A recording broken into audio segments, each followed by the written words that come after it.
Allahumma salli ala Sayyidina Muhammad wa ala ali Sayyidina Muhammad.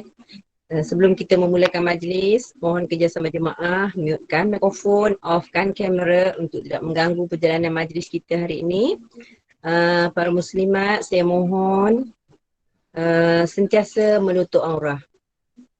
Bismillahirrahmanirrahim. Rabbi shrah li sadri wa yassir li amri wahlul 'uqdatam min lisani yafqahu qawli.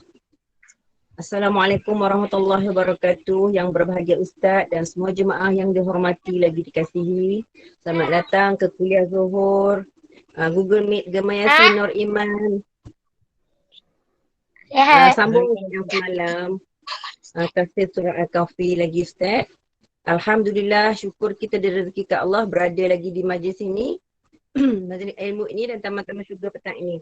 Majlis kita ini akan dipimpin oleh Al-Fadil Ustaz Fazlur Rahimi bin Ma'ruf bersama dengan pengurusi Puan Rosniati Mansur dan barisan AJK JUNI.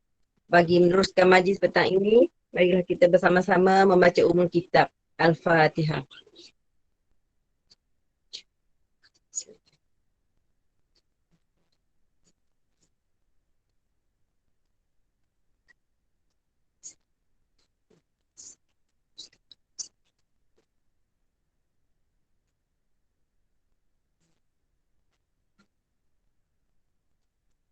Amin, amin, ya Rabbal Alamin. Seterusnya dipersilakan yang berbahagia Al-Fadhil Ustaz Fazlur Rahimi bin Ma'ruf memimpin majlis dengan segala hormatnya. Dipersilakan Ustaz. Bismillahirrahmanirrahim. Assalamualaikum warahmatullahi ta'ala wabarakatuh. Alhamdulillah. Alhamdulillahilladzi nazzala al-furqan ala 'abdihi liyakuna lil'alamina nadhira. Walladzi arsala rasulahu bil huda wa dinil haqq lidhhirahu 'ala ad-dini kullihi walau karihal kafirun. Ashhadu an la ilaha illallah wahdahu la syarikalah wa ashhadu anna Muhammadan abduhu wa rasuluh. Allahumma salli wa sallim wa barik ala sayyidil mursalin wa ala alihi wa sahbihi ajma'in. Subhanaka la ilma lana illa ma 'allamtana innaka antal alimul hakim. Wala hawla wala quwwata illa billahil aliyyil azim. Rabbi shrah li sadri wa yassir li amri wahlul 'uqdatam min lisani yafqahu qawli, amma ba'd. Fa ya ibadallah ittaqullah usikum wa nafsi bitaqwallah faqad fazal muttaqun. Qala Allah ta'ala fil kitabihil karim, a'udzu billahi minasyaitonir rajim. Al-haqqu min rabbik fala takunanna minal mumtarin. Shadaqallahul azim. Wa qala Rasulullah sallallahu alaihi wasallam, ballighu anni walau ayah.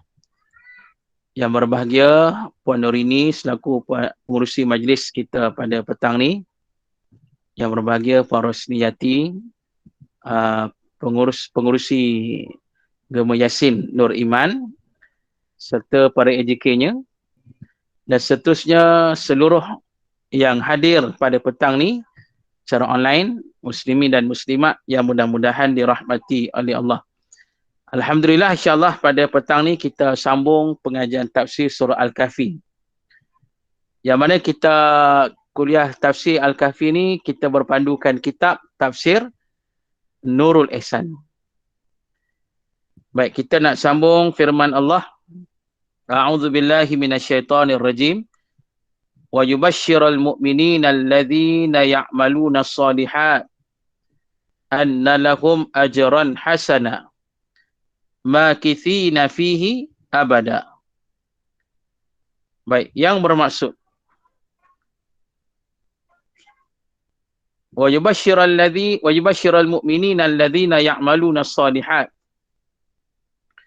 dan menyuka ia akan segala orang yang beriman, yang beramal, mereka itu akan segala amal yang soleh.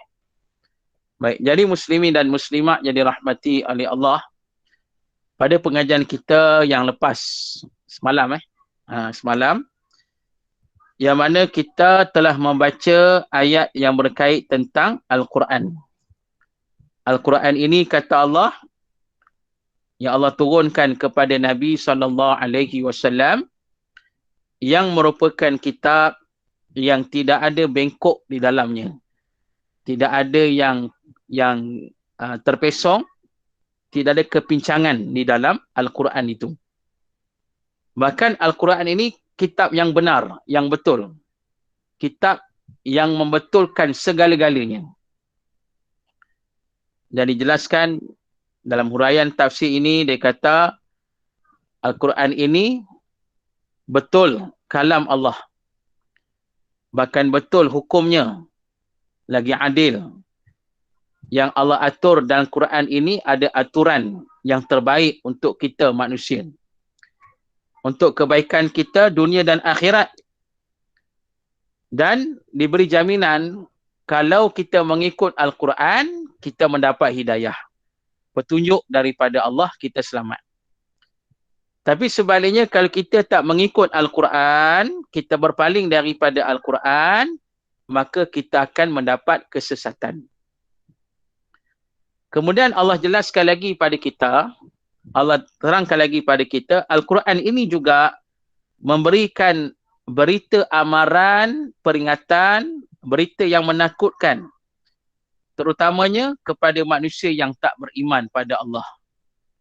Kepada manusia yang tak beriman, kepada manusia yang kafir, kepada manusia yang derhaka, kepada manusia yang fasik, kepada manusia yang mungkar, yang maksiat, yang munafik dan sebagainya. Jadi Allah berikan pada mereka berita yang menakutkan, amaran yang menakutkan dengan ancaman, azab dan kemurkaan Allah kepada mereka. Jadi maknanya kalau mereka berkekalan macam tu sampai mati, maka mereka ni akan mendapat azab yang dahsyat di akhirat nanti. Bahkan di dunia pun dah dapat macam-macam bentuk bala, macam-macam bentuk orang kata keburukan yang menimpa disebabkan kemaksiatan, kemungkaran yang mereka lakukan. Jadi Quran memberi ancaman itu, memberi amaran itu kepada mereka. Dan pada hari ini kita baca lagi ayat tadi, yang lagi Allah menjelaskan pasal kandungan Al-Quran itu, isi kandungan. Selain daripada memberikan berita amaran kepada orang yang kafir, pada orang yang berdosa, pada waktu yang sama Al-Quran ini juga memberikan berita yang menggembirakan. Kepada siapa? Kepada golongan yang beriman kepada Allah, yang melaksanakan amal-amal yang soleh. Itu dia. Muslimin dan muslimat yang dirahmati oleh Allah. Jadi maknanya kita sebagai orang yang beriman pada Allah, yang beramal soleh, jadi Allah sampaikan berita gembira di dalam Al-Quran kepada kita. Jadi antara berita gembira yang besar ialah Allah janji kita dengan syurga. Dan firman Allah, a'udzubillahi minasyaitonirrajim, wa basyiril ladzina amanu wa 'amilus solihat anna lahum jannat. Dan berilah berita gembira kepada seluruh manusia yang beriman pada Allah, yang beramal saleh, sesungguhnya bagi mereka syurga Allah. Ini janji Allah, muslimin dan muslimat. Ini berita yang sangat menggembirakan kita. Apabila kita menjadi manusia yang beriman dan beramal saleh. Jadi ayat ini, jaminan syurga untuk orang beriman diulang-ulang oleh Allah di dalam Al-Quran. Pasal ulama kata ayat seperti ini nak bagi semangat kepada kita. Nak bagi semangat, motivasi pada orang beriman supaya terus jadi orang beriman. Pasal bila kita jadi manusia yang beriman, memang banyak ujian di dunia ini. Dalam hadis Nabi SAW, Nabi bersabda, "Inna hadhihi ummatun marhumah. Laisa azab fil akhirah, innama azabuha fid dunya." Kata Nabi SAW, sesungguhnya umat aku yang beriman itu umat yang dirahmati oleh Allah. Dan mereka ini, kata Nabi SAW, tidak akan diazab di akhirat nanti. Ini jaminan dari Nabi. Beruntung kita ni. Nabi beri jaminan kepada kita. Bila kita jadi umat Nabi sallallahu alaihi wasallam yang beriman, yang beramal soleh kerana Allah ni, kita dirahmati oleh Allah. Bahkan pada waktu yang sama, di akhirat nanti, di mahsyar nanti, kita selamat daripada azab Allah. Ini jaminan Nabi.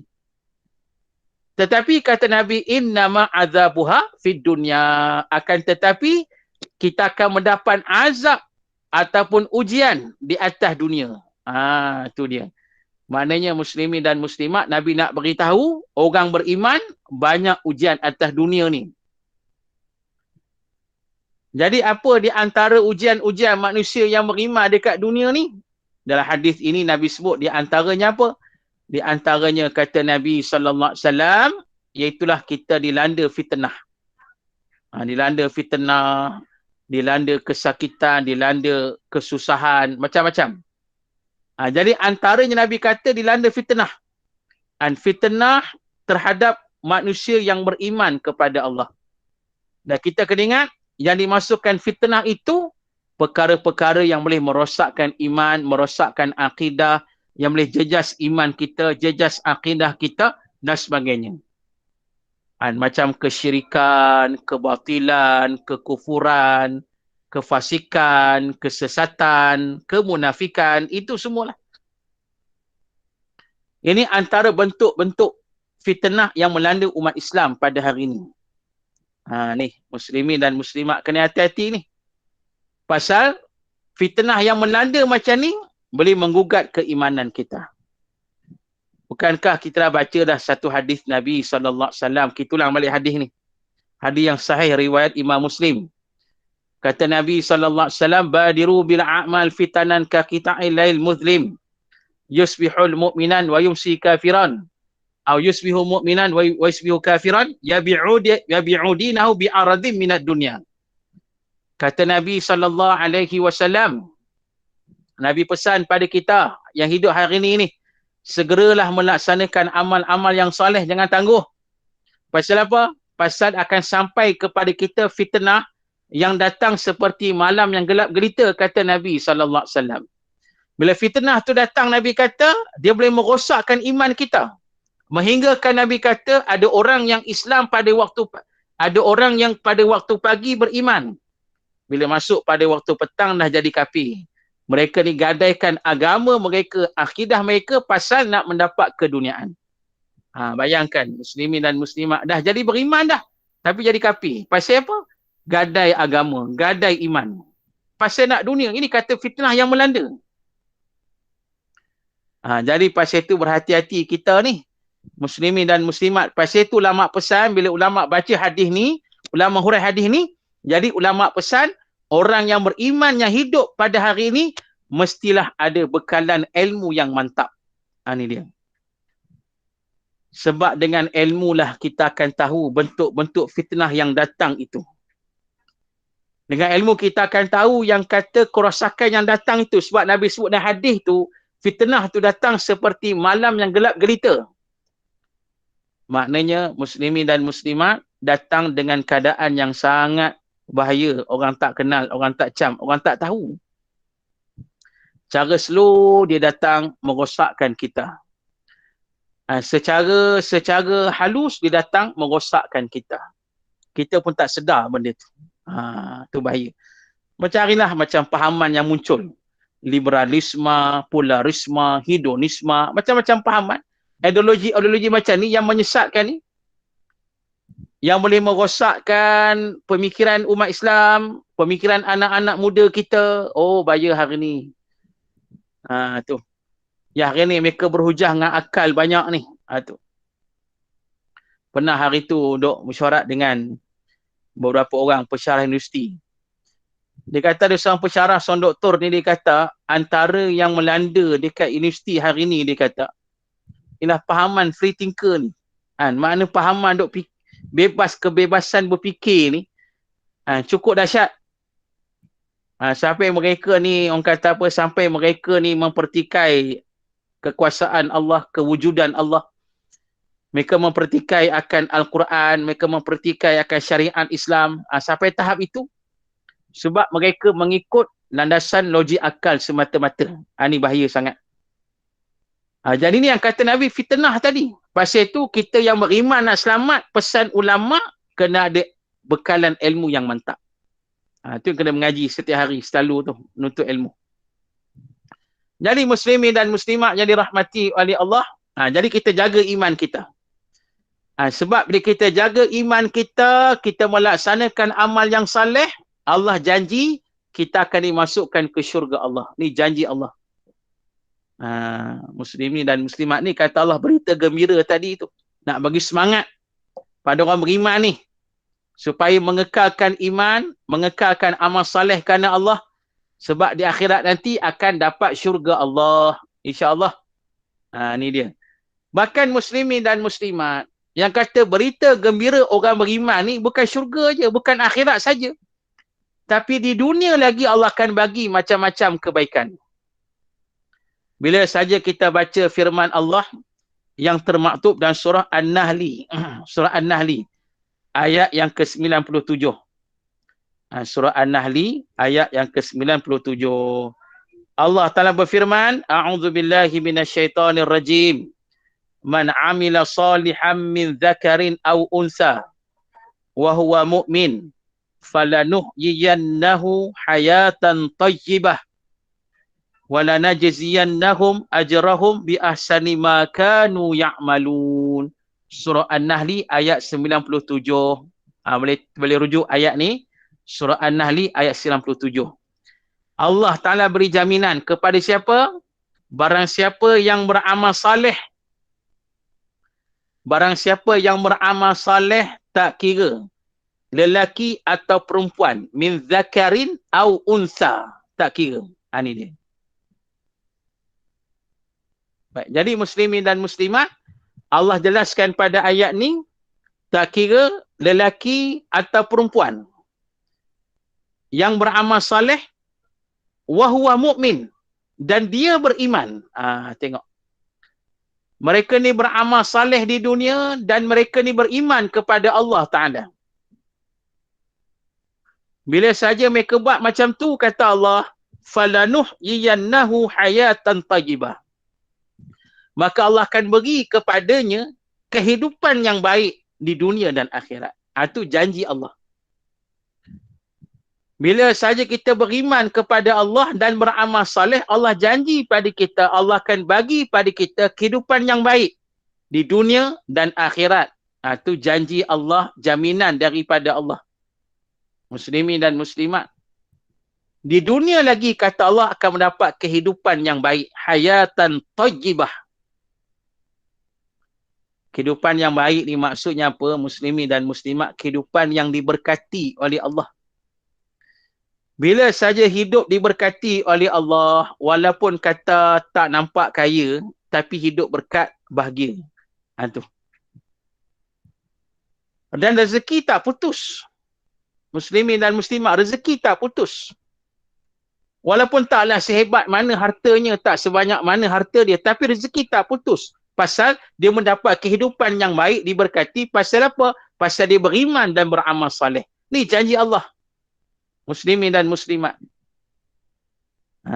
Jadi pasal itu kita hari ni jaga keimanan dan berterusan melaksanakan amal yang saleh. Jangan berhenti. Jangan berhenti melaksanakan amal yang saleh itu. Bahkan kata Allah, bukan sekadar dapat hidup yang baik di dunia, wala najziyannahum ajrahum bi ahsani ma kanu ya'malun. Allah bagi pula pada mereka pembalasan pahala yang sangat baik untuk mereka. Pasal dengan kebaikan yang mereka buat ni, dekat dunia ni, mendapat pahala yang baik tak putus-putus. Itu jaminan daripada Allah. Bila saja kita beriman dan beramal soleh. Ini dia. Jadi muslimin dan muslimat, jagalah iman kita, usahalah kita ni menjadi manusia yang beriman kepada Allah Subhanahu wa Ta'ala. Dan pastikan bila kata beriman, kenalah beramal soleh. Beramal soleh ni kita melaksanakan amal-amal yang baik. Ada ulama jelaskan pada kita amal soleh ni juga maknanya apa? Melaksanakan setiap perintah Allah yang diwajibkan pada kita. Itu. Yang Allah wajibkan pada kita ni, laksanakan. Itu amal soleh lah tu. Laksanakan kebaikan-kebaikan. Itu amal soleh lah tu. Laksanakan. Dan jangan ditangguh. Jangan ditangguh. Dalam hadis Nabi SAW, riwayat Imam At-Tirmizi. Sebab ada benda yang boleh menghalang amal soleh kita. Tu kena ingat. Dalam hadis ini Nabi SAW bersabda, badiru bil a'mal sab'an hal tanzirun. Nabi pesan pada kita segera melaksanakan amal-amal yang soleh. Segera, cepat buat amal-amal soleh, jangan tangguh. Pasal apa?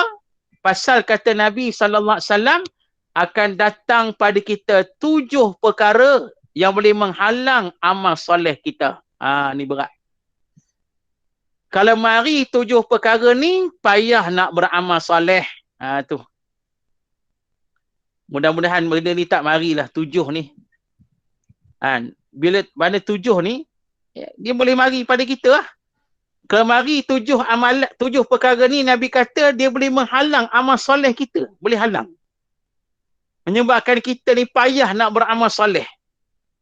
Apakah 7 perkara tersebut? Yang pertama sekali kata Nabi SAW, iaitulah faqran munsia. Faqran munsia maknanya apa? Kefakiran yang melalaikan. Itu yang pertama sekali. Perkara yang boleh menghalang amal soleh kita.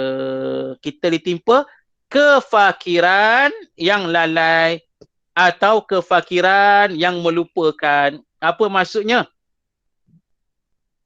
Kita ditimpa fakir tu, tapi kita lalai. Lalai macam mana? Kita ni tak boleh terima hakikat kefakiran kita. Diuji dengan kefakiran, menyebabkan kita berputus asa dengan rezeki dan nikmat Allah. Berputus asa dengan kerahmatan Allah. Jadi menyebabkan kita menyalahkan takdir, kita menyalahkan ketentuan Allah. Dan kadang-kadang jenis fakir macam ni, fakir yang dia akan buat apa saja, walau yang haram sekalipun, supaya dapat keluar dari kefakiran. Ni berat ni, muslimin dan muslimat. Sebab ada orang fakir macam tu. Dia fakir, miskin, tapi dia tak nak mengaji. Ni masalah. Fakir, miskin, tapi tak nak menuntut ilmu. Ni berat. Fakir, miskin, tapi tak nak beriman, tak nak beramal. Ni masalah. Ada jenis fakir macam ni. Lebih malang ada fakir, miskin, tapi sombong. Sombong dengan manusia, sombong dengan Allah. Na'udzubillah. Ada macam tu. Jenis fakir macam ni Nabi kata dia menghalang ni amal soleh kita ni. Memang tak beramal lah. Duk nyalah takdir, duk nyalah ketentuan Allah. Lepas tu buat benda yang tak elok pasal nak keluar dari kefakiran. Tu. Pernah dulu tahun 2008 kot tak silap saya. 2008 rasanya. Ada satu masjid panggil saya ceramah lah. Panggil saya ceramah masjid ni. Pada masa itu ada program nak beri sumbangan kepada, nak serahkan duit zakat kepada asnaf. Maknanya program tu bersama dengan pejabat agama Islam daerah tu, kawasan tu. Jadi nak bagi sumbangan serahan duit zakat kepada asnaf, fakir miskin. Tu. Jadi sebelum nak start ceramah tu, wakil zakat tu beritahu saya. Dia kata, Ustaz, nanti Ustaz sentuh sikit ni. Ada hal sikit ni, sentuh. Sentuh apa saya tanya? Sentuh ni Ustaz, tahun lepas kita bagi macam ni juga. Kita bagi macam duit zakat ni, kita bagi pada mereka asnaf yang fakir miskin ni. Lepas tu kami dapat aduan, ada antara mereka dapat duit zakat tu, mereka buat apa? Pergi tikam ekor. Tu dia. Pergi tikam ekor, pakai duit zakat tu. Ambil duit zakat tu, muslimin dan muslimat, dia ambil duit zakat tu, lepas tu pergi tikam ekor. Pergi main judi dengan duit zakat tersebut. Padahal fakir miskin tu. Ni jenis fakir miskin yang orang kata yang tak beriman ni, yang tak berilmu, yang jahil lah kot. Tu yang dibuat program macam tu. Dia kata sebelum serahan tu kita buat ceramah dulu. Jadi Ustaz cerita betul-betul ni hukum hakam dia macam ni tak boleh buat ni. Na'udzubillah. Tu yang berlaku lah. Realiti yang berlaku. Memang ada jenis fakir miskin macam tu. Ni. Padahal muslimin dan muslimat, kalau fakir miskin beriman, sangat mulia di sisi Allah. Mulia. Kalau jenis fakir miskin yang redha dengan ketentuan Allah, sangat mulia di sisi Allah. Jadi pasal itu, kalau kita ditimpa kefakiran, kemiskinan, jangan jadi fakir miskin yang lalai, yang lupa macam tu. Jangan. Sebab ini akan menghalang amal soleh kita. Itu yang pertama. Yang kedua, kata Nabi SAW, perkara yang kedua yang boleh menghalang amal soleh kita, iaitulah kata Nabi SAW, ghinan mutaghiya. Ghinan mutaghiya ni maksudnya apa? Maksudnya muslimin dan muslimat yang dirahmati oleh Allah, iaitulah kekayaan yang kata yang tak cukup bagi diri dia. Dia maknanya dia nak tambah kaya, nak tambah kaya. Dia tak salah nak kata tambah kaya tu, tak salah pun. Boleh. Yang menjadi masalah tu muslimin dan muslimat, dia sibuk benar menambah kekayaan sampai dia lupa nak beramal soleh. Itu masalah. Itu jadi penghalang tu. Mana bila dia fokuskan pada kekayaan semata, nak dapat kekayaan dunia semata, adapun akhirat dia tak nampak, maka menyebabkan terhalang dia daripada beramal. Kita yang beriman cari harta juga. Kita cari harta, muslimin dan muslimat yang dirahmati oleh Allah. Kita pun nak kaya. Ni. Kita semua nak jadi harta, ada kaya. Tapi bila kita cari harta, kita fikir dosa pahala halal haram. Dan kita fikir tentang amal soleh kita kena buat. Bila dah ada harta, kita nak bagi zakat. Bila ada harta, kita nak bersedekah, nak berinfak. Ini sifat manusia beriman pada Allah. Ini dia. Kita baca sejarah dah para sahabat Nabi kaya raya. Muslimin dan muslimat kena ingat, mengikut kajian, para sahabat Nabi tu hampir 70% mereka ialah terdiri daripada orang yang kaya, ahli perniagaan. Mereka hebat. Tapi mereka diredai oleh Allah Subhanahu Wa Taala. Pasal apa? Pasal mereka kaya yang beriman pada Allah. Mereka sedar kekayaan ini Allah yang beri, jadi Allah kata wa mimma razaqnahum yunfikun. Sebahagian daripada rezeki aku bagi itu sedekahkan, infakkan, nafkahkan. Ni. Orang beriman ni buat macam tu. Ni orang beriman. Tapi tak salah. Kita nak jadi kaya, boleh, silakan, proceed. Tu. Tak ada hal punya. Yang jadi salah tadi sampai terhalang nak beramal ibadat, itu yang jadi salah. Sampai terhalang daripada nak melaksanakan amal yang soleh. Ini yang menjadi salahnya, tak boleh. Sampai nampak yang tu aja. Nampak yang tu. Sampai dia kata kalau aku berhenti start cari harta ni, pergi sembahyang ke nanti terlepas peluang. Kalau aku berhenti start, kalau nak pergi mengaji ke apa, terlepas projek. Macam-macam duk fikir, nak fikir harta aja. Tu. Fikir dunia aja. Tapi soalan ini tak fikir. Jadi bila jadi macam ni muslimin dan muslimat, terhalang dia daripada melaksanakan amal yang soleh. Itu yang kedua. Yang ketiga, kata Nabi SAW, yang boleh menghalang amal soleh kita apa dia? Kita beramal ni apa dia? Yang ketiga Nabi kata, iaitulah maradhan mufsidan. Ini boleh berlaku. Apa dia? Iaitu kita ditimpa penyakit yang berat sampai merosakkan jasad kita. Ini juga kadang-kadang jadi penghalang kita daripada beramal. Ditimpa penyakit. Pasal itu muslimin dan muslimat, Nabi sentiasa berdoa pada Allah minta kesihatan. Allahumma inna nas'alukal afwa wal afiyah. Ya Allah, berikanlah kepada kami mohon padamu ya Allah, akan kemaafan dan al-afiyah, kesihatan, kesejahteraan. Minta pada Allah. Minta pada Allah Ta'ala kesihatan. Kita perlukan kesihatan pasal apa? Pasal nak melaksanakan amal yang soleh. Nak melaksanakan ibadat. Nak melaksanakan dakwah. Nak melaksanakan jihad. Nak melaksanakan kebajikan. Macam-macam. Itu. Adapun ditimpa penyakit, boleh nak beramal. Boleh. Tak ada masalah, boleh nak beramal. muslimin dan muslimat yang dirahmati oleh Allah. Boleh nak beramal. Cumanya muslimin dan muslimat yang mana ni anak kacau pula ni.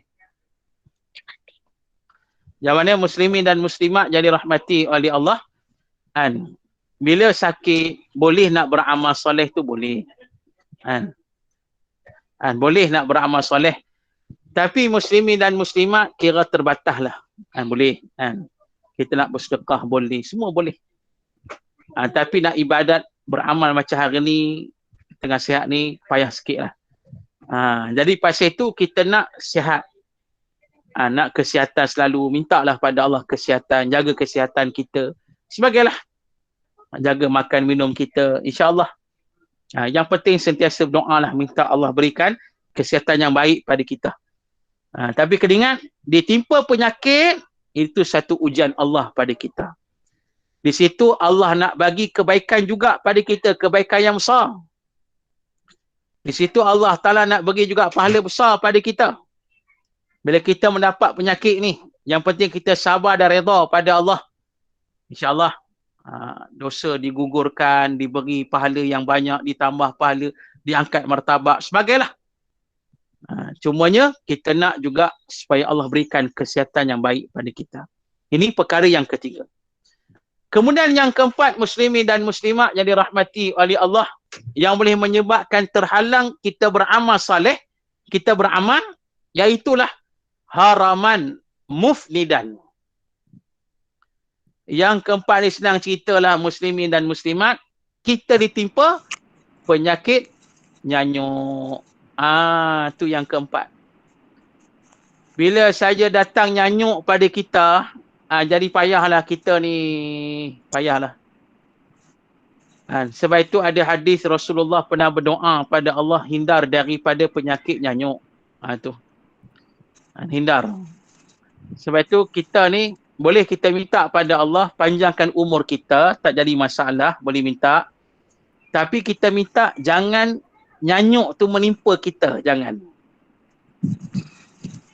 Baik. Jadi muslimin dan muslimat pasal nyanyuk ni tuan-tuan, muslimin dan muslimat, ialah satu penyakit. Dia penyakit, kita menyebabkan akal kita jadi terganggu kan?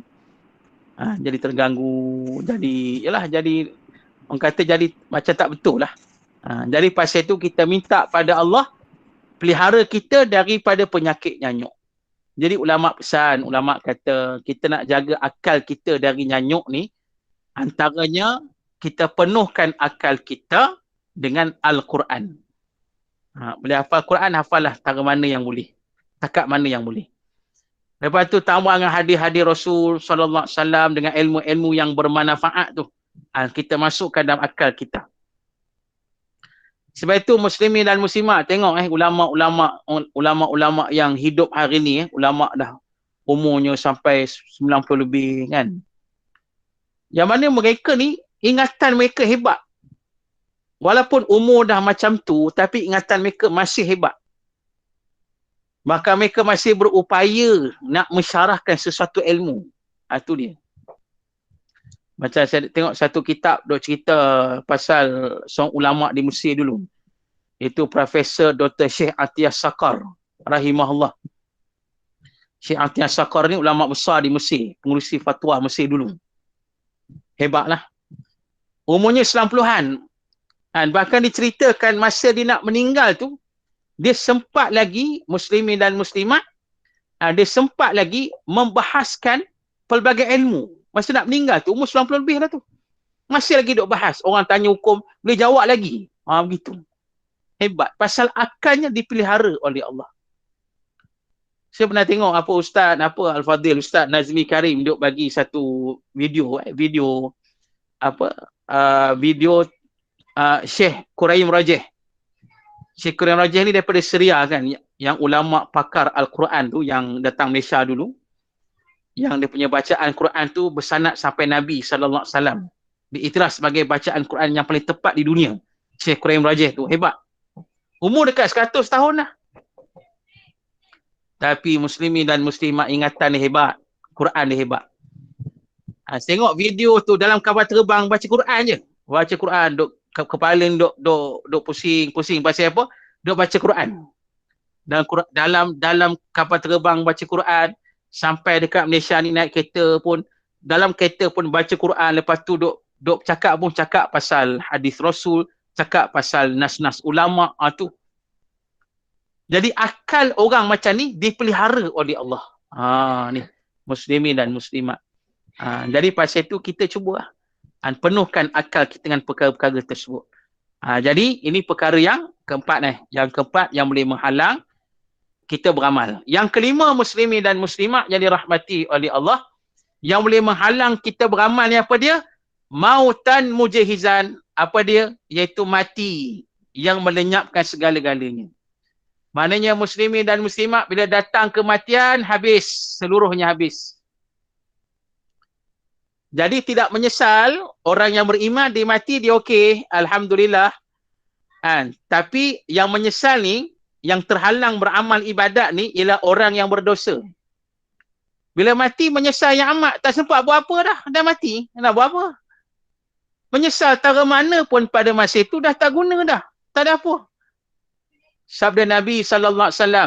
Nabi bersabda, mautan, Nabi kata, Nabi jelaskan pada kita, mautan fajaah rahatul lil mu'minin, asafin lil fajirin. Kama qala Rasulullah SAW. Nabi kata, mati yang datang dengan tiba-tiba. Mati yang mari dengan tiba-tiba ni. Pasal mati datang tiba-tiba. Maka Nabi kata ini satu kerehatan, rahah, kerehatan kepada orang yang beriman. Orang beriman bahagia. Matilah tara mana pun, macam mana sekalipun. Bila dia beriman, Nabi kata dia bahagia. Dia selamat, dia berehat bila dia mati. Tu. Pasal beriman. Tetapi Nabi kata mati yang macam tu, mati yang tiba-tiba ni, penyesalan yang amat kepada orang yang berdosa. Tu menyesal. Tak guna lah menyesal dah. Tiba-tiba datang dok enjoy, dok seronok ni, dok lara-lara mati. Bila datang mati tu, menyesal sungguh tak boleh buat apa. Tak boleh buat apa. Dah terlambat yang amat. Tu. Tu yang kita tak nak macam tu. Muslimin dan muslimat yang dirahmati oleh Allah, biarlah kita mati seronok, bahagia, dapat rahmat. Tu. Kan Nabi sebut kan, orang yang nak mati, nak nazak, orang beriman ni kata Nabi SAW, kan air matanya mengalir, peluhnya keluar dekat dahi. Tu. Nafasnya laju, nak mati tu. Nabi dok terang pasal apa jadi macam tu. Pasal Nabi kata, bila roh ditarik, daripada start buku lali tu ditarik roh tu, ditarik sampai dekat pinggang, pada masa tu datang rahmat Allah pada orang nak mati tu. Tu. Datang rahmat Allah, Masya Allah. Bila datang rahmat Allah tu, pada masa tu punya seronok ni, orang nak mati tu seronok tu. Kita tak nampak Dia punya seronok tu yang peluh keluar, air mata mengalir, nafas jadi laju, dia rasa seronok dan malu pada Allah. Pasal apa dia malu? Pasal datang rahmat Allah itu, saki-baki dosa yang ada, semua dihapuskan oleh Allah. Subhanallah. Ni, orang beriman, seronok dia mati, seronok muslimin dan muslimat. Tu. Kita nak termasuk dalam golongan itu, mati nak masuk golongan itu, yang mendapat rahmat Allah. Ni.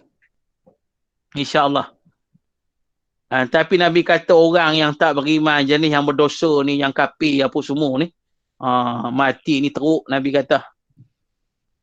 Berdengus-dengus kan, dia mati tu, macam lembu kan, Nabi kata kan, ada satu hadis tu. Pasal apa? Pasal masa nak mati tu datang nak azab tu, datang malaikat nak pukul semua kan. Jadi takut lah. Na'uzubillah. Tu. Jadi pasal tu mati yang macam tu menyesal bagi orang yang tak beriman.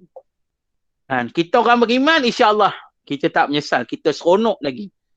Pasal masa nak mati mendapat rahmat Allah, mendapat redha Allah, mendapat keampunan daripada Allah, kita clear pada masa itu. Sebab tu jaga iman kita. Itu yang kelima. Kemudian yang keenam, muslimin dan muslimat yang dirahmati oleh Allah, penghalang amalan soleh kita beramal ni apa dia?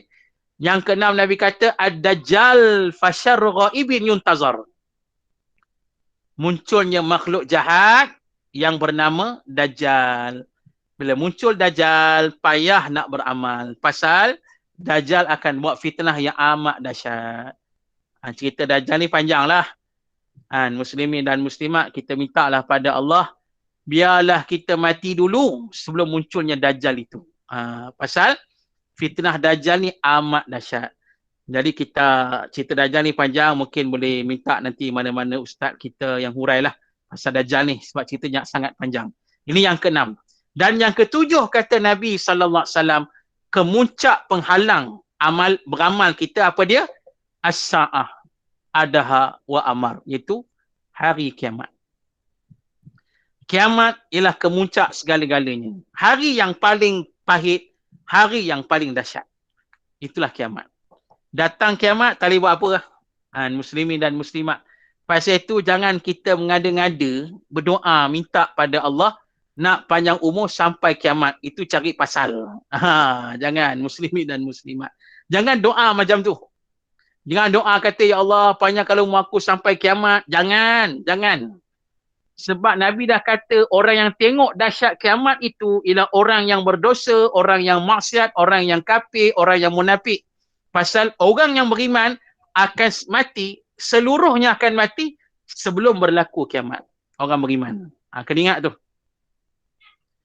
Kalau kita hidup lagi masa berlaku kiamat tu, kita hidup, mana kita bukan orang beriman lah. Na'uzubillah. Jadi pasal jangan minta lah kata, ya Allah panjang umur sampai kiamat. Tak payah. Tak payah yang tu. Ni. Kita minta Allah panjangkan umur kita, minta lah. Diberkati umur kita, minta boleh minta. Tapi jangan sampai kiamat, jangan. Tu. Jadi muslimin dan muslimat itu antara penghalang kita beramal. Jadi muslimin dan muslimat yang dirahmati oleh Allah. Seterusnya Allah berfirman, kembali balik pada kitab kita ni. Anna lahum ajran hasanah. Dengan bahawa bagi mereka itu pahala yang baik, yang besar, iaitu syurga. Allah Ta'ala beri pada kita, orang yang beriman dan beramal soleh ni, berita gembira untuk mereka ialah Allah beri pada mereka pahala yang besar dan dimasukkan ke syurga Allah. Baik, jadi saya sebenarnya nak hurai juga ayat lepas ni, makithina fi abada ni, tapi tak sempat kot. Sebab saya nak pergi ke Sungai Buloh pula lepas ni. Ada janji orang nak ambil barang lah, kan. Sebab saya pun meniaga juga. Kita meniaga ni nak ambil barang meniaga dekat Sungai Buloh. Dah janji dia. Jadi insyaAllah kita akan sambung lah kot. Kita akan sambung pada kuliah yang minggu akan datang ni. Kita akan hurai tentang ayat makithina fihi abada. InsyaAllah. Jadi muslimin dan muslimat, cukup sekali itu. Jadi saya serah balik pada Puan Narini. Mungkin ada soalan ke apa. Dipersilakan. Okay, terima kasih Ustaz. Kalau ada soalan, sila ajukan. Ustaz ada bagi masa. Silakan.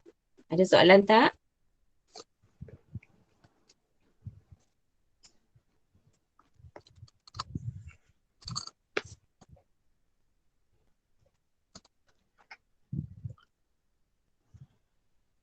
Dekat chat ada tak?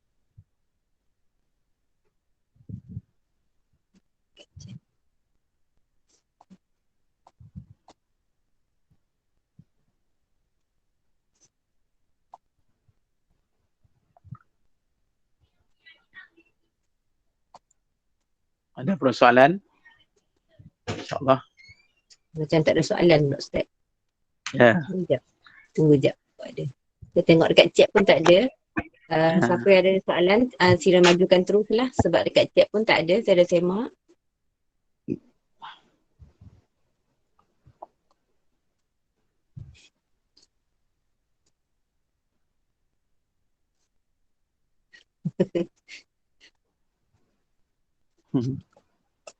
Saya tak tahu nak tanya soalan.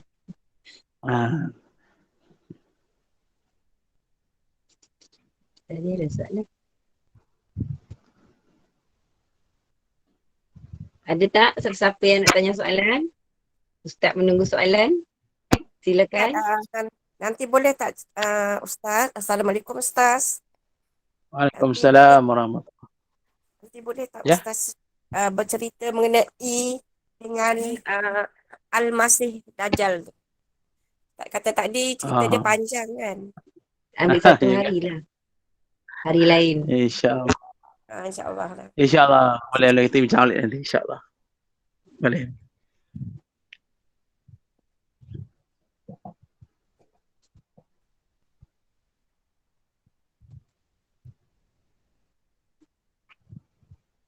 Fakrul apa Ustaz? Yang nombor satu tadi Fakrul Nusa. Mana? Yang nombor satu tu Fakrul Nusa Musia. Faqran munsia. Fakrul Musia. Fakiran. Fakrul Musia. Ghinal Mutria. Qinan mutghiya. Ghinal Mutria. Payahnya Mutghiya. Mim ta ghain ya alif mutghiya. Mim ta Mutria. Ghain. Ghain ya alif.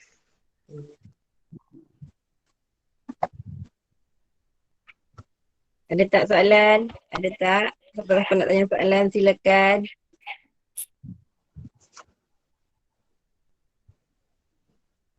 Semua dah faham Ustaz. Dah tak boleh tanya soalan dah. Alhamdulillah. InsyaAllah. Allahu Akbar.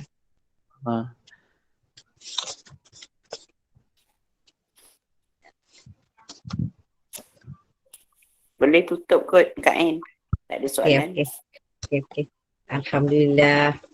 Alhamdulillah, syukur pada Allah dengan izinnya majlis kita berjalan lancar. Terima kasih. Antara yang dapat kita ingat dekat sini Allah, ikutlah sunnah dan Al-Quran. InsyaAllah lurusan jalannya dan kalau kita tinggalkan Al-Quran, tersesatlah kita. Berita gembira pada manusia yang beriman dan beramal soleh ialah syurga. Jagalah keimanan, teruskan beramal soleh, jangan ditangguhkan. Mohon pada Allah, hindarkan dari nyanyuk insyaAllah. Lepas tu ada yang tak bagi 7 tadi tu. Fakrunisa, Rinal Mutria, Muqya. Payah sebut Ustaz. Lepas tu doa diberi kesihatan dan afiah. Doa, itulah doa hindarkan kita daripada penyakit nyanyuk. Udah nyanyuk memang Ustaz saya tengok banyaklah susah kan. Orang nak jaga pun susah. Sebelum datangnya mati. Dan munculnya ajal. Ya Allah. Ustaz. Kalau kita banyak mengaji, boleh mengurangkan daripada kita nyanyuk. Menghindarkan. Ada orang caranya menghilangkan nyanyuk Ustaz. Ya. Elak nyanyuk duduk ngaji lama ni puluh duduk ngaji ni, amat nak elak lagi nyanyuk kan cara. Ya. Jadi yang saya sebut tadi gitulah, maknanya bacaan Quran tu kena banyak berterusan. Lepas tu kalau kita mampu, kita cuba hafal Al-Quran takat mana yang boleh lah kan. Mana kita cuba penuhkan otak kita ni atau akal kita ni dengan Al-Quran, dengan hadis, dengan ilmu-ilmu yang baik kan. Banyakkan zikir, kita pun banyak berfikir benda yang baik, InsyaAllah. Dan penting juga kita banyakkan doa, minta Allah lindung kita daripada penyakit nyanyuk, insyaAllah. Itu di antaralah. Dan kita boleh jagalah, kita nak jaga. Di antaranya kita boleh tambah dengan memakan buah kismis sebagainya untuk membantu untuk menguatkan akal dan otak kita, insyaAllah. Ingatan. Oh, amalan kismis 7 biji kita selawat boleh. Ya, betul. Itu di antaranya, insyaAllah. Boleh. Tak ada masalah. Ada soalan lagi? Siapa-siapa nak tanya soalan silakan. Kita ada lagi sikit masa.